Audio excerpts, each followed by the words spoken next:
It's time for the Prophecy Pulse podcast, tuning in to heaven's end time signals with your host, Nick Johnston of Never Unprepared Ministries.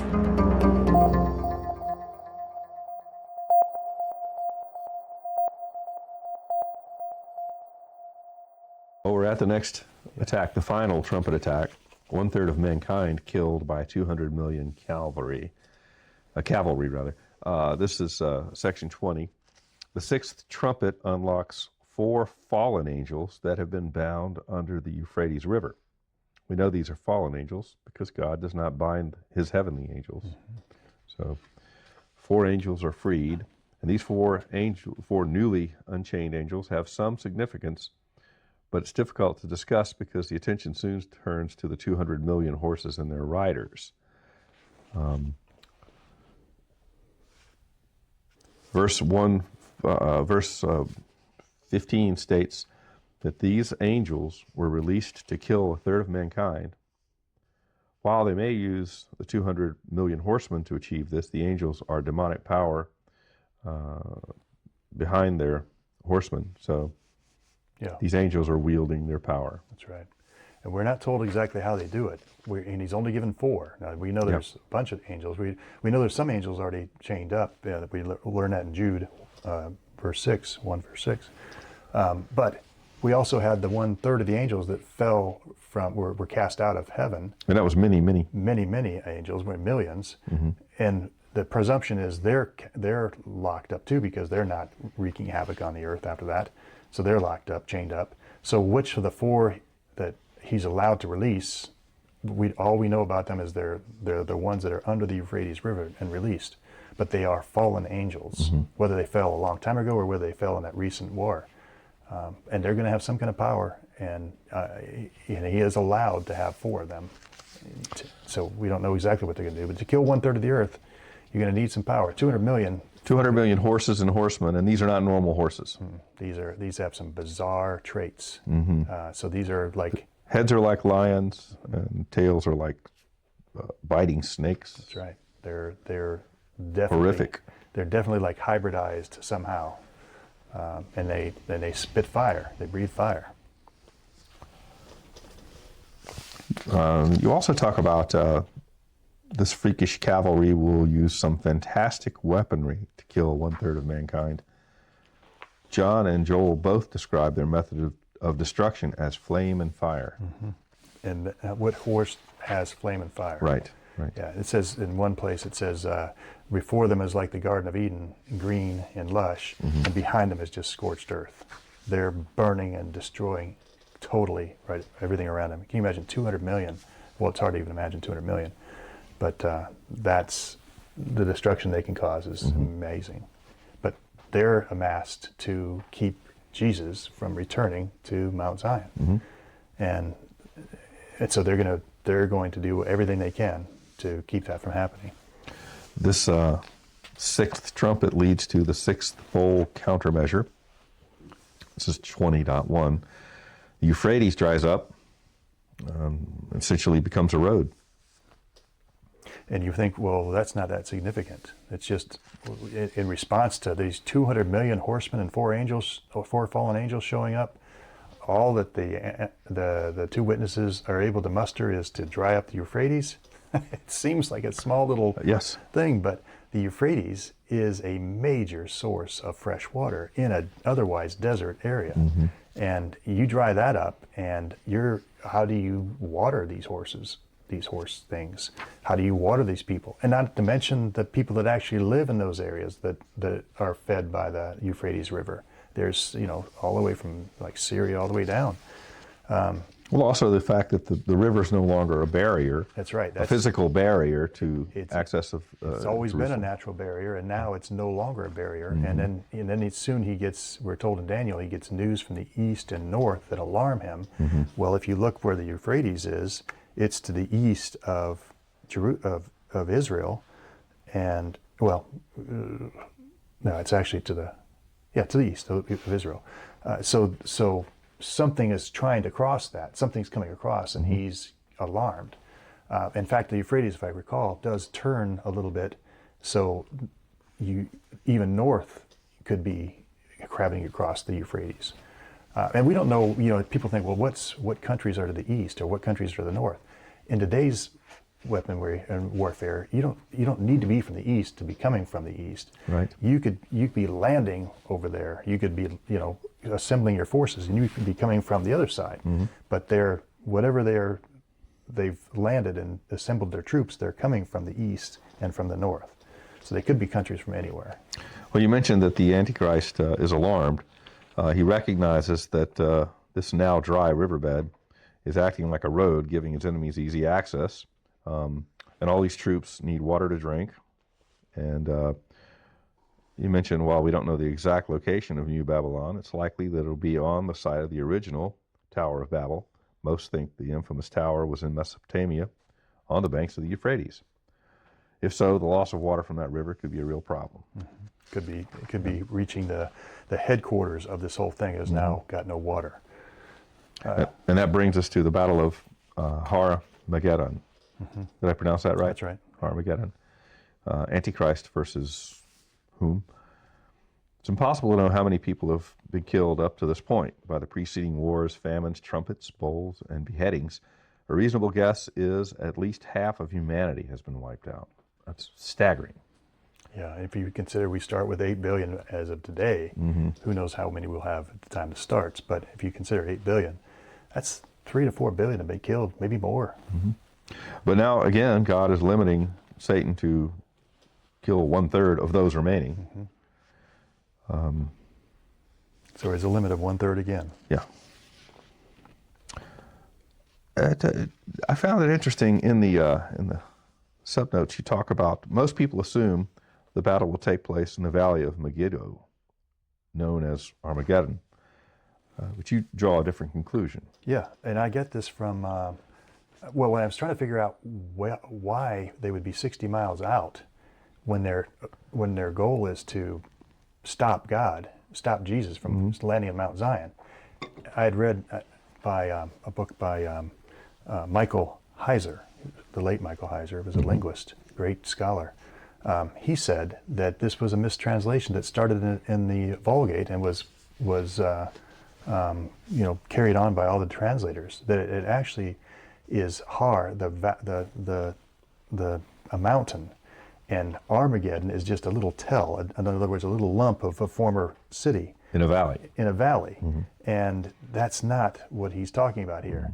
And the implication was it's the mountain of God. And I said, that makes so much more sense, because that's where, why would you assemble forces 60 miles from where you actually need them? Right. Because that's where Armageddon is, 60 miles out, from what I understand. And if you need them on that mountain, why not assemble them right at that mountain or right around it? And in fact, on that mountain is where the Antichrist is going to set his tent, right there. So why would he set his tent 60 miles away? So it makes more sense. Everybody's been told that Armageddon is where the battle's going to be. In fact, they quote Napoleon that this is a great place for a great battle. But it doesn't make sense in the location it is.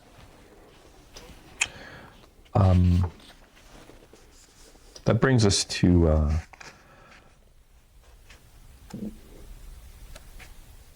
the witness's role. So as part of the witness's mission is to carry on the role that the Archangel Michael performed for Israel while he was before he was recalled to heaven. They protect the portion of Jerusalem, that has not been given over to the Gentiles for the duration of the Great Tribulation. And then we talk about the Antichrist still has two opponents in mind. He may invade or destroy the countries that have rejected his leadership. He also has a secret mission. And we'll talk about that secret mission now. The secret mission is to try and attack the 144,000. He is the fifth trumpet, I think, when he didn't have the success he needed in that 5 months of getting more people to take the mark. He's losing. He realizes he's losing this contest, this vital second half of the contest. Jesus won the first half, remember. That's why he's dispensing of the seals. So he realizes he's desperate, and he's got to do something, and he's always a deceiver. So he's using these 200 million and their forays into different countries and and whatever they're doing as a deceptive cover for the real operation, which is trying to find where those 144,000 have been hidden and destroy them. And he gets really close. Or destroy, I found this interesting, at least one of the tribes. That's right, because he's made his promise to the 12 tribes. So if he can take even one of the tribes completely and eradicate them, well, you didn't really keep your promise. And so you can't take my kingdom. That's what he's trying to keep happening, is he's trying to maintain his kingdom. The 3.5-year clock has ticked down to just weeks or even days remaining. Satan has come to terms with the fact that he can no longer win, and a loss, which means being chained for 1,000 years in a pit of hell, is unthinkable. So how will he force a stalemate? And that's exactly what he's after. His logic is simple. If he could exterminate even one entire tribe, especially Judah, the tribe of Judah, the tribe which King David sprang, it would mean that God had not kept his covenant, and therefore would not be in a position to open the 7-sealed book, thus postponing the final countdown. Right. And but now it's the witnesses who stand in his way. The witnesses continue to harass the Antichrist, publicly exposing his weaknesses and countering each of his trumpet powers with their own devastating plagues. To succeed, he must find a way to eliminate them. That brings us to section 20.3a. The Antichrist kills his archenemies. Finally, those 2 old men are dead. Yeah, so they can't be killed. We were told they can't be killed until their testimony is complete.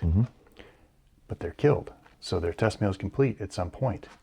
If you subscribe to what I've determined here, that they control the first 6 bowls. And once the 6th bowl is poured out, which is the drying up of the Euphrates, then their testimony is complete. And so they can be, that at this point they can be killed, and they are, because up to that point they call down fire on anybody that tried to kill them. So when Satan attempts to kill the 2 witnesses this time, he succeeds easily. The fact that the witnesses had been a torment and were killable at this precise moment strongly supports your trumpet bowl countermeasure theory. As you explained previously, the trumpet in the 7th bowl, the 7th trumpet in the 7th bowl are the Lord's control, whereas the first 6 trumpets were under Satan's control. Now, Christians familiar with end times prophecies will know that the witnesses were only able to be killed because they had finished their testimony. Those knowledgeable Christians will also know this means the 7th trumpet, their blessed hope, can't be too far away. That's right. This is interesting. The Satan or the Antichrist won't be allowed to parade the dead bodies of the 2 witnesses. This means God must be supernaturally protecting their corpses from desecration.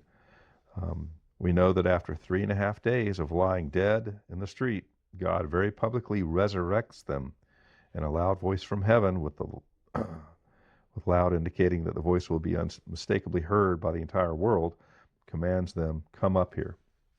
And wouldn't you think that the Antichrist, knowing these prophecies, would have tried to hide those bodies, get rid of those bodies, shred the evidence, but he's not allowed to, because they're going to lay there in the street untouched, and people are going to be giving gifts to each other. They're going to be so excited about these. This means they know these are the people behind these bold judgments.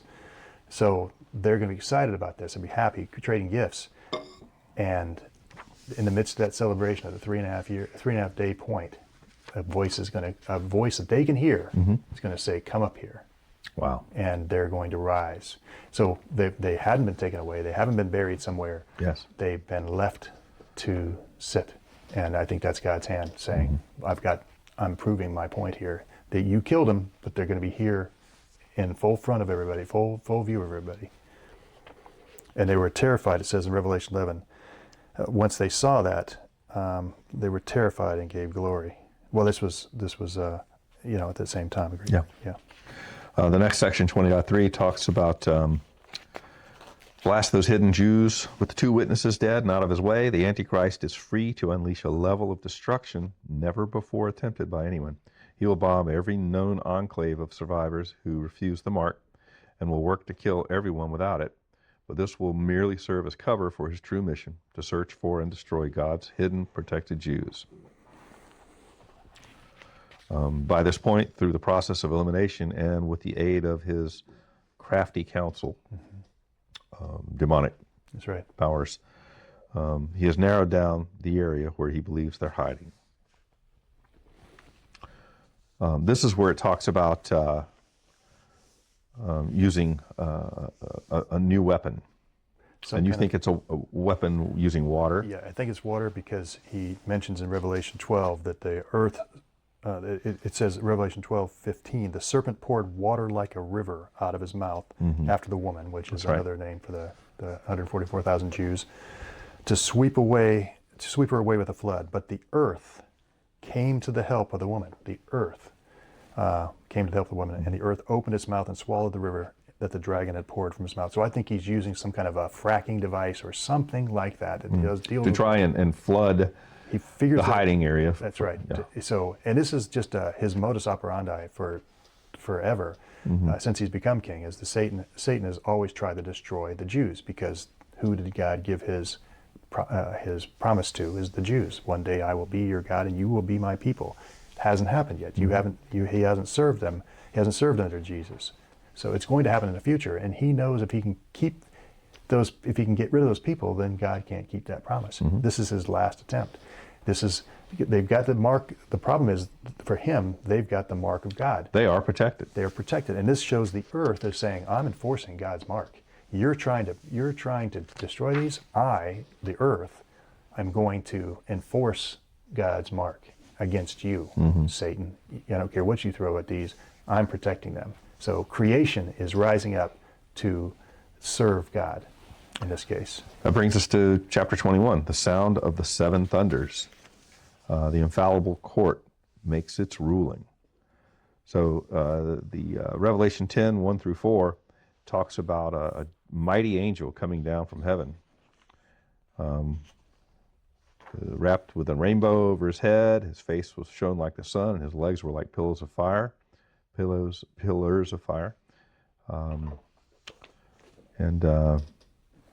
When he called out, seven thunders sounded, and the mighty giant angel, you write, raised his right hand, pointed to heaven, and said, "By the authority of God, there would be no more delay." The seven thunders continue speaking, but we don't know what they say because John is stopped from writing it down. So it was revealed to John, but he was told not to write it. And this is always a mystery, and it's a mystery where it happens in the middle of Revelation 10, and we don't know what they say. But seven thunders are sounding, and whatever they're sounding is being relayed by this giant angel. The giant angel is so big, he's got 1 foot on the land and 1 foot on the sea, which means he represents, and he's got a rainbow over his head. Yes. So he's a representative of God, this giant angel is.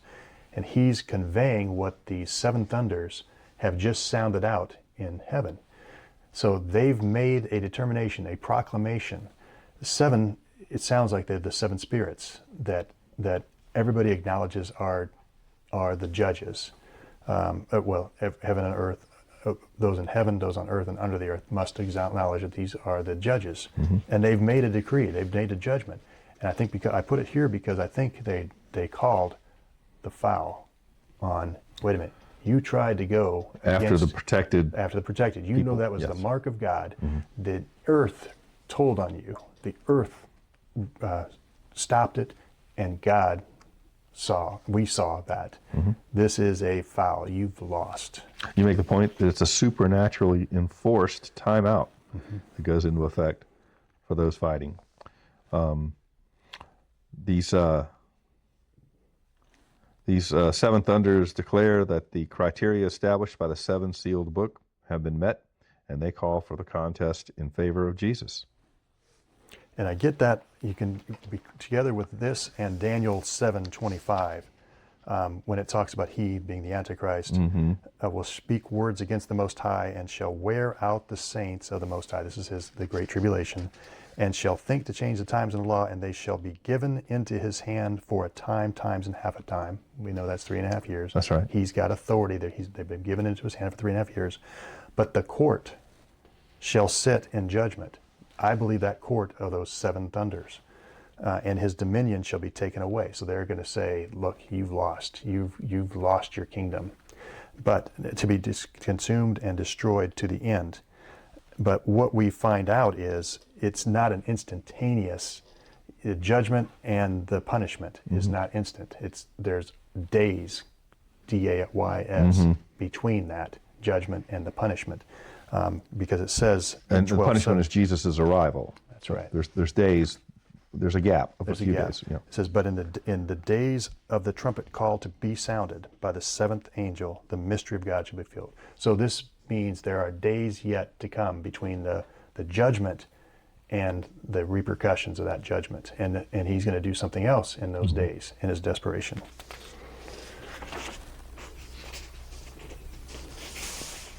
That brings us to 21.1, Satan's final move. That's right. Through chapter 12, in Revelation comes 2 chapters after the 7 thunders, declare Jesus the victor. It's further evidence that John's writing pattern is not linear. Every intricate plan Satan has laid collapsed in utter failure. His long schemed plan to rally an angelic uprising in heaven backfired so disastrously that instead of ascending to heaven, he lost access to it entirely. His secretive plot to eliminate the 144,000 Jews was thwarted when the earth itself rose up against him, diverting the deadly flood meant to destroy them. And now the 7 thunders have pronounced his defeat in the second half of the cosmic contest laid out in the 7th sealed book. With 1,000 years of plotting and preparation unraveling to nothing, Satan sees the writing on the wall and switches to instinctive survival mode, gripped by the realization that he has at most a couple of days before the 7th seal trumpet sounds and God's angels arrive to chain him. And he's furious. Yeah. So now his only option, as he sees it, is very radical. It's to destroy the earth entirely, which would take out 144,000 Jews. Yeah, he's desperate. He knows he's lost the battle. He's lost the contest. It's been declared by the 7 trumpets. And there's only a few days, we don't know how many, a few days between when that pronouncement was made and when he's going to lose the kingdom. And in those few days, he's going to desperately pull out all the stops, and that is, let's destroy the whole earth. We'll destroy those 144,000 Jews. God has to start over. I'm still king. So he convinces those rulers in power throughout the world that they should direct their weapons at a fault line. That's right. They don't know in concert that everyone else is doing it, but he convinces each of them, this is what I need you to do. I think he convinces them through these demonic spirits that come out of the mouth. We see them come out of John sees them, and we'll see them come out of the mouth of the Antichrist, the false prophet. They're going out to the kings of the earth to convince them to point each of them independently of the other, to point their weapons of mass destruction at this one spot, probably the Mount of Olives, we don't know. And they're all going to do it simultaneously to destroy the earth or the atmosphere or something. And we know that they're trying to destroy it because we see in Revelation 11:18, when he's talking about judgment, the nations raged. This is part of the battle of Armageddon. But your wrath came, and the time for the dead to be judged, and for rewarding your servants, the prophets and saints, and those who fear your name, both small and great, and for destroying the destroyers of the earth. Somebody was trying to destroy the earth. Somebody associated with this battle of Armageddon was not just trying to do the battle, it was trying to destroy the earth. And they're being judged for being those people, those commanders who tried to destroy the earth. So we know that happens, and this is the place it happens. This is the time frame. When you put it into place, it's after the 7 thunders make their pronouncement. Before Jesus returns, they try to destroy the earth as a last-ditch effort. And you're right. But just when it seems all hope is lost, that Satan's plans have succeeded and the earth is mere seconds from being destroyed, something extraordinary happens, and every eye will see it. God himself steps in. And this is one that, when you think about this sixth seal, most people think it's destructive. It's got a great earthquake, and people are asking for rocks to fall on them, and it's destructive. But when you put it in the sequence that it's supposed to be, I believe, it's beautiful. It's God showing up in all creation, bowing, and the only ways they can bow to acknowledge his presence. They've been waiting and pining for this day. They've been groaning for creation to be brought back to perfection. This is the first step. And the destroyers of the earth, when it says the stars fell from the sky, we know stars are too big to fall from the sky. They're bigger than our sun. But I think the stars falling from the sky are the missiles or whatever it is that the destroyers of the earth are trying to destroy the earth.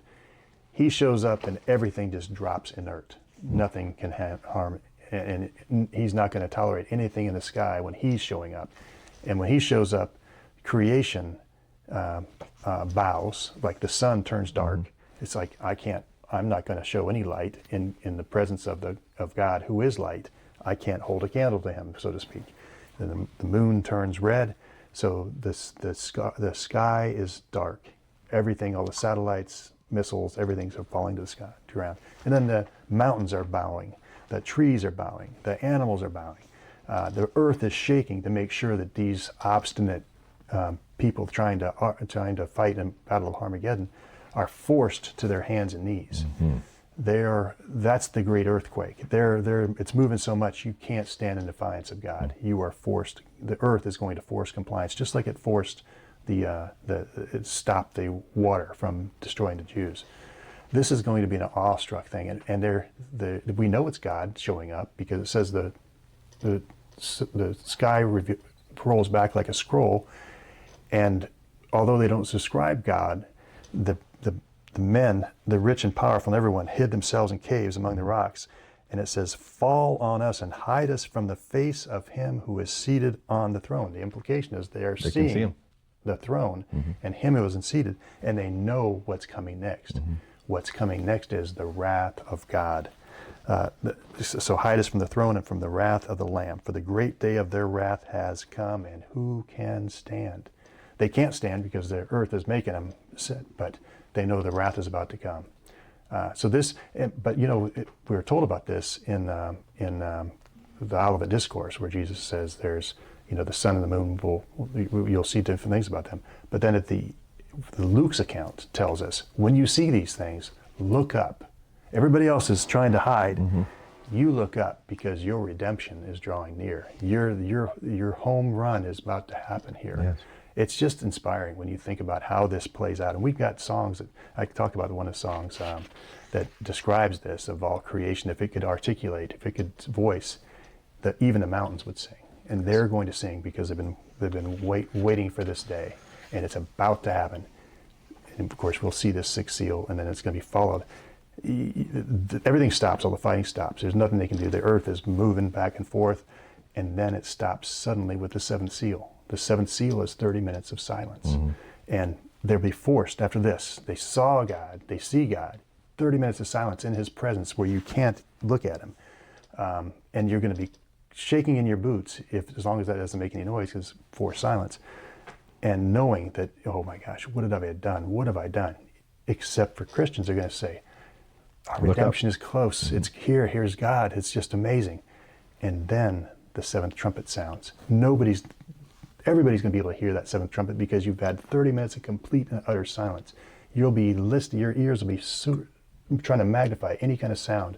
And when that sounds, it's going to be so glorious for us to have the Jesus announced King of the world. But to those who were on the wrong side, that 30 minutes of silence, they realize they're on the wrong side, and that trumpet sounds, and they know they're in for it. So I know we're going to stop here, but we'll take it up next time. But this is, to me, the sixth. When you put it in the sequence, the sixth seal is so exciting. It's the first stage to bringing creation back to what it was originally. And the earth all creation has been groaning for that time. They remember it. And it's just, to me, it's just a magnificent time. It is. Yeah. Well, thanks, George. Yeah. Thank you, Nick. We'll pick it up again next time. Yeah.